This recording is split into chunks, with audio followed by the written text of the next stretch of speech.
ಪಿತನ ಸುತನ ಮತ್ತು ಪವಿತ್ರಾತ್ಮರ ನಾಮದಲ್ಲಿ ಆಮೆನ್.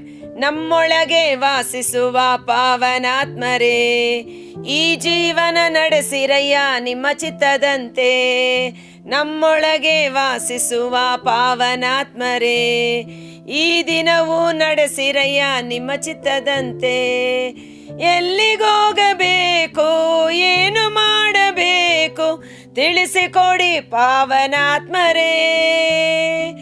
ನಿಮ್ಮ ಚಿತ್ತ ಇಲ್ಲದ ಸ್ಥಳಗಳಿಗೆ ಹೋಗದಂತೆ ತಡೆದು ನಿಲ್ಲಿಸಿ ಪಾವನಾತ್ಮರೇ, ತಡೆದು ನಿಲ್ಲಿಸಿ ಪಾವನಾತ್ಮರೇ. ನನ್ನೊಡನೆ ವಾಸಿಸುವ ಪಾವನಾತ್ಮರೇ, ಈ ಜೀವನ ನಡೆಸಿರಯ್ಯ ನಿಮ್ಮ ಚಿತ್ತದಂತೆ. ಈ ದಿನವೂ ನಡೆಸಿರಯ್ಯ ನಿಮ್ಮ ಚಿತ್ತದಂತೆ. ಪ್ರಭು ಕ್ರಿಸ್ತರಲ್ಲಿ ಆತ್ಮೀಯ ಸಹೋದರ ಸಹೋದರಿಯರೇ, ಈ ದಿನದ ಮುಂಜಾನೆಯ ಜೀವಸ್ವರ ಪ್ರೇಷಿತರ ಕಾರ್ಯಕಲಾಪಗಳು 16ನೇ ಅಧ್ಯಾಯ. ಪವಿತ್ರಾತ್ಮರು ಪ್ರೇಷಿತರೊಳಗಿದ್ದು ಮಾಡಿದಂಥ ಮಹತ್ ಕಾರ್ಯಗಳು, ಪವಿತ್ರಾತ್ಮರ ಕಾರ್ಯಕಲಾಪಗಳು. ಪ್ರೇಷಿತರಲ್ಲಿ ಕಾರ್ಯ ಮಾಡಿದ ಅದೇ ಪರಿಶುದ್ಧಾತ್ಮರು ನಮ್ಮೊಡನೆಯೂ ನಮ್ಮೊಳಗಿದ್ದು ನಮ್ಮ ಜೀವಿತದಲ್ಲಿಯೂ ಸಹ ಪವಿತ್ರಾತ್ಮರ ಕಾರ್ಯಕಲಾಪಗಳು ಮುಂದುವರಿಸಲ್ಪಡುವಂತೆ ಈ ದಿನದ ವಚನ ಶುಶ್ರೂಷೆಯಲ್ಲಿ ಭಾಗವಹಿಸೋಣ. Praise the Lord. 16ನೇ ಅಧ್ಯಾಯ ವಚನ 1ರಿಂದ 10ರವರೆಗೆ ಧ್ಯಾನಿಸೋಣ. ಪ್ಯಾರ ಬೈ ಪ್ಯಾರ ಹೋಗುವ. ಓಕೆ. ಪೌಲನು ದೆರ್ಬೆಗೂ ಅಲ್ಲಿಂದ ಲುಸ್ತ್ರಕ್ಕೂ ಪ್ರಯಾಣ ಮಾಡಿದನು. ತಿಮೋಥೇಯ ಎಂಬ ಕ್ರೈಸ್ತ ಭಕ್ತ ಅಲ್ಲಿ ವಾಸಿಸುತ್ತಿದ್ದನು. ಇವನ ತಾಯಿ ಯಹೂದ್ಯಳು ಹಾಗೂ ಕ್ರೈಸ್ತ ಭಕ್ತಳು, ತಂದೆಯಾದರೂ ಗ್ರೀಕನು. ಈ ತಿಮೋಥೆಯನ ಕುರಿತು ನಾವು ನೋಡುವುದಾದರೆ, ಸಂತ ಪೌಲರು ತನ್ನ ಆಧ್ಯಾತ್ಮಿಕ ಜೀವಿತ ಮಾರ್ಗದಲ್ಲಿ ತಿಮೋಥೆಯ ಎಂಬ ಯೌವನಸ್ಥ ಹುಡುಗನನ್ನು ಒಂದು ರೀತಿಯಲ್ಲಿ ತನ್ನ ಆಧ್ಯಾತ್ಮಿಕ ಮಗ ಅನ್ನುವ ರೀತಿಯಲ್ಲಿ, ಆಧ್ಯಾತ್ಮಿಕ ಮಗನು ಅನ್ನುವಷ್ಟರ ಮಟ್ಟಿಗೆ ಅವನಲ್ಲಿ ಹಕ್ಕು, ಪ್ರೀತಿ, ವಿಶ್ವಾಸ, ಅವನ ಮೇಲೆ ತೋರಿಸೋ ಒಂದು ಕಾಳಜಿಯನ್ನ ನಾವು ನೋಡಬಹುದು. ಕಾರಣ 2 ತಿಮೋಥಿ 1ನೇ ಅಧ್ಯಾಯದಲ್ಲಿ ನಾವು ನೋಡ್ತೇವೆ, 5ನೇ ವಚನ. ನಿನ್ನ ದೃಢ ವಿಶ್ವಾಸ ನನ್ನ ನೆನಪಿನಲ್ಲಿದೆ. ನಿನ್ನ ಅಜ್ಜಿ ಲೋವಿಯಲಲ್ಲೂ ತಾಯಿ ಯೂನಿಸಳಲ್ಲೂ ನೆಲೆಗೊಂಡಿದ್ದು ಈಗ ನಿನ್ನಲ್ಲಿ ಸಂಪೂರ್ಣವಾಗಿ ನೆಲೆಗೊಂಡಿದೆ ಎಂದು ನಾನು ಭಾವಿಸುತ್ತೇನೆ. ಈ ತಿಮೋಥಿಯನಿಗೆ ಬರೆದ 1ನೇ ಪತ್ರ, ತಿಮೋಥಿಯನಿಗೆ ಬರೆದ 2ನೇ ಪತ್ರ ಅಂತ ನಾವು ಪವಿತ್ರ ಗ್ರಂಥದಲ್ಲಿ ನಾವು ನೋಡ್ತೇವೆ. ಕಾರಣ ತಿಮೋಥೆಯ ಒಬ್ಬ ದೇವಸೇವಕನಾಗಿ ಪೌಲನ ಮೂಲಕ ರೂಪುಗೊಂಡಂತ ವ್ಯಕ್ತಿ.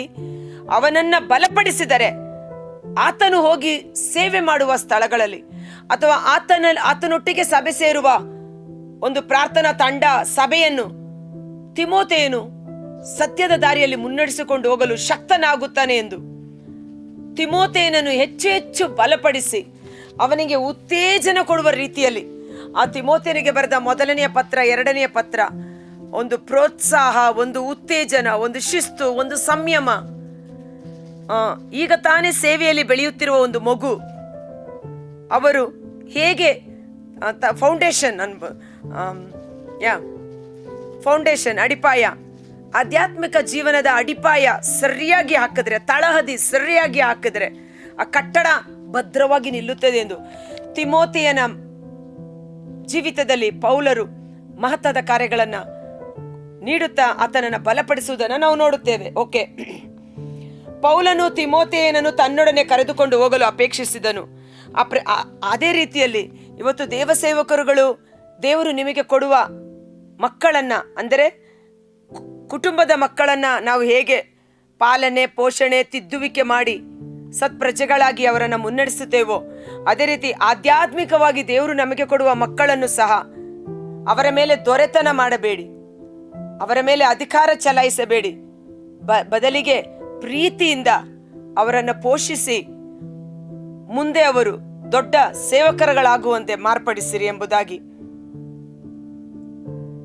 ಈಗ ದೇವರ ಸೇವೆ ಹಸ್ತಾಂತರ ಮಾಡತಕ್ಕದ್ದು. ಯೇಸು ಪ್ರೇಷಿತರಿಗೆ ಒಪ್ಪಿಸಿಕೊಟ್ಟರು. ಪ್ರೇಷಿತರು ಭಕ್ತಾದಿಗಳನ್ನ ಸಭೆ ಸೇರುವಾಗ ಅದರಲ್ಲಿ ಕೆಲವರನ್ನ ನೇಮಕ ಮಾಡಿ ಅವರ ಕೈಗೆ ಹಸ್ತಾಂತರ ಮಾಡಿ ಹೋದದ್ದು. ಆ ರೀತಿಯಲ್ಲಿ ಸೇವೆ ಲೋಕಾಂತ್ಯದವರೆಗೂ ಮುಂದುವರಿಸಲ್ಪಡಬೇಕು. ಅನೇಕ ಯೌವನಸ್ಥ ಮಕ್ಕಳು, ಯುವಜನತೆ ದೇವರ ಸೇವೆಯಲ್ಲಿ ಅತ್ಯಾಸಕ್ತಿ ಉಳ್ಳವರಾಗಿದ್ದು, ತಿಮೋಥೆಯ ಯೌವನ ಪ್ರಾಯದಲ್ಲೇ ದೇವರನ್ನ ಕಂಡುಕೊಂಡು ಪೌಲನೊಟ್ಟಿಗಿದ್ದು ಹೇಗೆ ಶಕ್ತಿಯುತವಾಗಿ ದೇವರ ಸೇವೆ ಮಾಡಿದನೋ, ಇತರರ ಮಧ್ಯದಲ್ಲಿ ತಿಮೋಥೆಯನು ಯೌವನಸ್ಥ ಪ್ರಾಯದಲ್ಲೇ ಒಂದು ಮಾದರಿಯಾಗಿ ಮಾರ್ಗದರ್ಶಕರಾಗಿ ಜೀವಿಸಿದ್ದನ್ನು ನಾವು ಪತ್ರಗಳಲ್ಲಿ ನಾವು ನೋಡುತ್ತೇವೆ. ಅಂತ ಒಂದು ಅಭಿಷೇಕ ನಮ್ಮ ಎಲ್ಲ ಯುವ ಸೇವಕರಲ್ಲಿ, ಈಗ ತಾನೇ ದೇವರ ಸೇವೆ ಪ್ರಾರಂಭ ಮಾಡಿರುವವರು ಸರಿಯಾದ ಅಡ್ಡಿಪಾಯದಲ್ಲಿ ಬೆಳೆಯುವಂತೆ ಪವಿತ್ರಾತ್ಮರವರನ್ನು ಬಲಪಡಿಸಲಿ.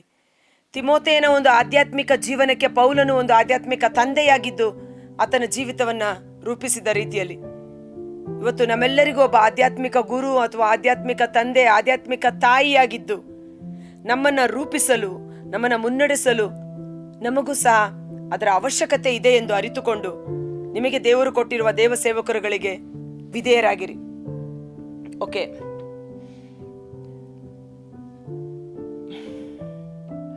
ಆ ಪ್ರದೇಶಗಳಲ್ಲಿದ್ದ ಯಹೂದ್ಯರಿಗೆ ತಿಮೋಥೆಯನ ತಂದೆ ಗ್ರೀಕನೆಂದು ತಿಳಿದುದರಿಂದ ಅವನಿಗೆ ಸುನ್ನತಿ ಮಾಡಿಸಿದನು. ತಿಮೋಥೆಯನು ಯೇಸುವನ್ನ ಹಿಂಬಾಲಿಸುತ್ತಿದ್ದನು. ಅವನ ತಂದೆ ಗ್ರೀಕನಾದ ಕಾರಣ ಆ ಯಹೂದ್ಯರು ಅದನ್ನು ದೂಷಣೆ ಮಾಡಬಹುದೆಂದು ಪೌಲನು ವಾದ ವಿವಾದಗಳಿಗೆ ಎಡೆ ಮಾಡಿಕೊಡದೆ ಆತನಿಗೆ ಸುನ್ನತಿ ಮಾಡಿಸುವುದನ್ನು ನಾವು ನೋಡುತ್ತೇವೆ. ಆದರೆ ಸುನ್ನತಿ ಮಾಡಿಸಿಕೊಳ್ಳದೇ ಇರುವುದು ಮುಖ್ಯವಾದುದಲ್ಲ, ಹೊಸ ಸೃಷ್ಟಿಯಾಗುವುದೇ ಮುಖ್ಯ. ಹೊಸ ಸೃಷ್ಟಿಯಾಗಿ ಪ್ರೀತಿಯಿಂದ ಕಾರ್ಯ ಮಾಡುವುದೇ ಮುಖ್ಯ.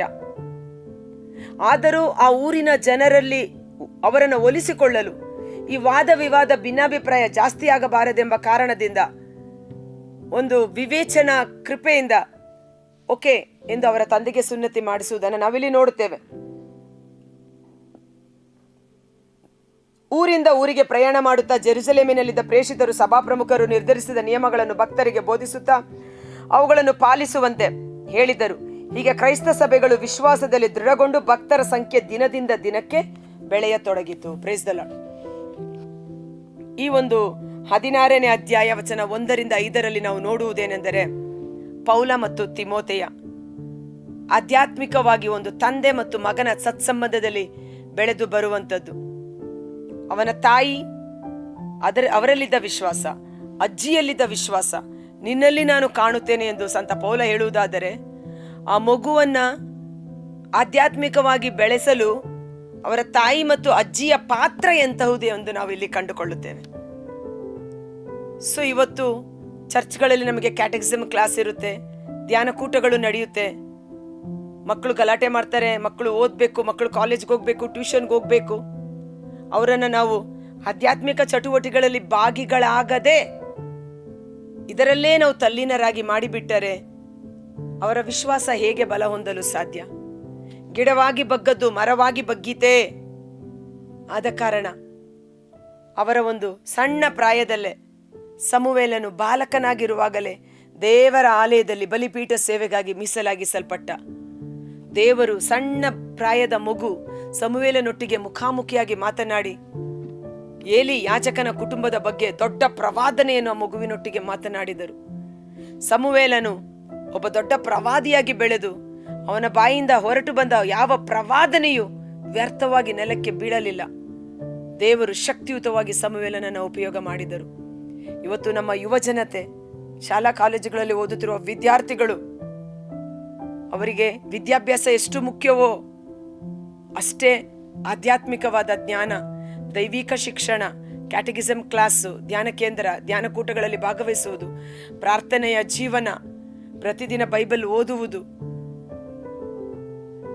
ತಿಮೋಥೆಯನ ತಾಯಿ ಕೊಟ್ಟ ವಿಶ್ವಾಸ, ಅಜ್ಜಿ ಕೊಟ್ಟ ವಿಶ್ವಾಸ ಆ ಮಗುವಿನಲ್ಲಿ ಕಾರ್ಯ ಮಾಡಲು ಪ್ರಾರಂಭ ಮಾಡಿತು. ಇವತ್ತು ನಮ್ಮ ಮಕ್ಕಳು ರೂಪುಗೊಳ್ಳಲು ತಾಯಿ ಮತ್ತು ಮನೆಯಲ್ಲಿರುವ ವಯಸ್ಸಾದವರ ಪಾತ್ರ ಹಿರಿದು ಇದನ್ನ ಮಾದರಿಯಾಗಿಟ್ಟುಕೊಂಡು ಅವರನ್ನು ನಾವು ಮುನ್ನಡೆಸೋಣ. ಕರ್ತರಾದ ಯೇಸುವೇ, ಮುಂಜಾನೆ ಜೀವಸ್ವರವನ್ನು ಆಲಿಸುತ್ತಿರುವ ಪ್ರತಿಯೊಬ್ಬ ಸಹೋದರ ಸಹೋದರಿಯರು, ಅವರ ಕುಟುಂಬಗಳನ್ನು ನಿಮ್ಮ ಕರಗಳಿಗೆ ಸಮರ್ಪಿಸುತ್ತೇವೆ. ಚಿಕ್ಕ ಮಕ್ಕಳನ್ನು ನನ್ನ ಬಳಿಗೆ ಬರಲು ಬಿಡಿ, ಸ್ವರ್ಗ ಸಾಮ್ರಾಜ್ಯ ಇಂಥವರದೇ ಎಂದು ಅವರ ಶಿರಸ್ಸಿನ ಮೇಲೆ ಕೈಯಿಟ್ಟು ಆಶೀರ್ವದಿಸಿದ ನನ್ನ ಕರ್ತನೆ, ಎಲ್ಲ ಶಾಲಾ ಕಾಲೇಜುಗಳಲ್ಲಿ ಓದುತ್ತಿರುವ ವಿದ್ಯಾರ್ಥಿಗಳು, ಕೆಲಸ ಮಾಡುತ್ತಿರುವ ಎಲ್ಲ ಯುವ ಜನತೆಯನ್ನು ನಿಮ್ಮ ಕರಗಳಿಗೆ ಸಮರ್ಪಿಸುತ್ತೇವೆ. ತಿಮೋಥೆಯನು ಹೇಗೆ ಪೌಲನಿಗೆ ಆಧ್ಯಾತ್ಮಿಕ ಮಗನಾಗಿ ಜಿತೇಂದ್ರಿಯಗಳನ್ನು ಗೆದ್ದು ಯೇಸುವಿಗೆ ಸಾಕ್ಷಿಯಾಗಿ ಯುದ್ಧ ಭೂಮಿಯಲ್ಲಿರುವ ಸೈನಿಕನಂತೆ ಯೇಸುವಿಗೆ ಸಾಕ್ಷ್ಯಗಳು ನಾಚಿಕೆ ಪಡದೆ ಕ್ರೈಸ್ತ ವಿಶ್ವಾಸ ಹೋರಾಟದಲ್ಲಿ ಜೀವಿಸಿದನು. ಅದೇ ಒಂದು ಕೃಪೆಯಲ್ಲಿ ನಮ್ಮ ಯೌವನಸ್ಥ ಮಕ್ಕಳು ಬೆಳೆಯುವಂತಾಗಲಿ. ಅವರ ಸೋಲು, ಅವರ ನಿರಾಸೆ, ಅವರ ಜಿಗುಪ್ಸೆ ಯೇಸುವಿನ ನಾಮದಲ್ಲಿ ಬಿಡುಗಡೆಯಾಗಲಿ. ಆತ್ಮವಿಶ್ವಾಸ, ದೃಢತೆ, ದೇವರು ನನ್ನೊಂದಿಗಿದ್ದಾರೆ, ನಾನು ಕ್ರೈಸ್ತಳು, ಕ್ರೈಸ್ತೀಯ ಮೌಲ್ಯಗಳನ್ನ ತಮ್ಮ ಜೀವಿತದಲ್ಲಿ ಅಳವಡಿಸಿಕೊಂಡು ವಕ್ರ ಬುದ್ಧಿಯು ದುಷ್ಟ ಪೀಳಿಗೆಯಾದ ಈ ಜನಾಂಗದಲ್ಲಿ ಆಕಾಶದಲ್ಲಿ ಹೊಳೆಯುವ ನಕ್ಷತ್ರದಂತೆ ಅವರು ಕಂಗೊಳಿಸುವಂತೆ ಎಲ್ಲ ಯುವಜನತೆಯನ್ನು, ವಿಶೇಷವಾಗಿ ಶಾಲಾ ಕಾಲೇಜುಗಳಲ್ಲಿ ಓದುತ್ತಿರುವ ವಿದ್ಯಾರ್ಥಿಗಳನ್ನು ಸಕಲ ವಿಧವಾದ ಕೇಡು, ಅನೀತಿ, ಅಶುದ್ಧತೆಗಳಿಂದ ಬಿಡುಗಡೆ ಮಾಡಿ ನಿಮ್ಮ ಪರಿಶುದ್ಧ ರಕ್ತದ ಕೋಟೆಯೊಳಗೆ ಅವರನ್ನು ಕಾದು ಸಂರಕ್ಷಿಸಿರಿ. ಈ ಸಮಯದಲ್ಲಿ ತಿಮೋಥೆಯನ ಆಧ್ಯಾತ್ಮಿಕ ಬೆಳವಣಿಗೆಗೆ ಅವನ ತಾಯಿ ಮತ್ತು ಅಜ್ಜಿ ಅವರ ವಿಶ್ವಾಸವನ್ನು ಹೇಗೆ ಆ ಮಗುವಿನಲ್ಲಿ ಬೆಳೆಸಿದರು, ಕುಟುಂಬದಲ್ಲಿ ಕುಟುಂಬ ಪ್ರಾರ್ಥನೆ, ಭಾನುವಾರದ ಬಲಿಪೂಜೆಗಳಲ್ಲಿ ಕುಟುಂಬ ಸಮೇತವಾಗಿ ಭಾಗವಹಿಸುವುದು, ಕ್ಯಾಟಗಿಸಮ್ ಕ್ಲಾಸ್ಗೆ ಮಕ್ಕಳನ್ನು ತಪ್ಪದೆ ಕರೆದುಕೊಂಡು ಹೋಗುವುದು, ಅದಕ್ಕಾಗಿ ಸಮಯವನ್ನು ತ್ಯಾಗ ಮಾಡುವುದು, ಆರಾಧನಾ ವಿಧಿಗಳಲ್ಲಿ ಭಾಗವಹಿಸುವುದು, ಕ್ರೈಸ್ತೀಯ ಮೌಲ್ಯಗಳಲ್ಲಿ, ಕ್ರೈಸ್ತೀಯ ವಿಶ್ವಾಸದಲ್ಲಿ ನಮ್ಮ ಮಕ್ಕಳನ್ನು ಬೆಳೆಸಲು ಬೇಕಾದ ಜ್ಞಾನ, ಬೋಧೆ ತಂದೆ ತಾಯಿ, ಮನೆಯಲ್ಲಿರುವ ವಯಸ್ಸಾದ ಅಜ್ಜಿ ತಾತ ಇವರಿಗೆ ಲಭಿಸುವಂತಾಗಲಿ. ಆ ಮಕ್ಕಳಲ್ಲಿ ಪ್ರೀತಿ, ಸೇವೆ, ಕೃಪೆ, ಯೇಸುವಿನ ಮೌಲ್ಯಗಳನ್ನ ಬಿತ್ತನೆ ಮಾಡಿ ಅದರಲ್ಲೇ ಅವರು ಬೆಳೆದು ಯೇಸುವಿಗೆ ನೈಜ ಸಾಕ್ಷಿಗಳಾಗಿ ಮಾರ್ಪಾಡಾಗುವಂತೆ ಎಲ್ಲಾ ವಿದ್ಯಾರ್ಥಿಗಳು, ಯುವಜನತೆಯ ಸಂರಕ್ಷಣೆ, ಪವಿತ್ರಾತ್ಮರ ಅಭಿಷೇಕದಲ್ಲಿ ಅವರು ಪ್ರವರ್ಧಿಸುವಂತೆ ಯೇಸುವಿನ ಅದ್ಭುತಕರವಾದ ನಾಮದಲ್ಲಿ ಪ್ರಾರ್ಥಿಸಿ ಬೇಡಿ ಹೊಂದಿಕೊಳ್ಳುತ್ತೇವೆ. ಆಮೇನ್.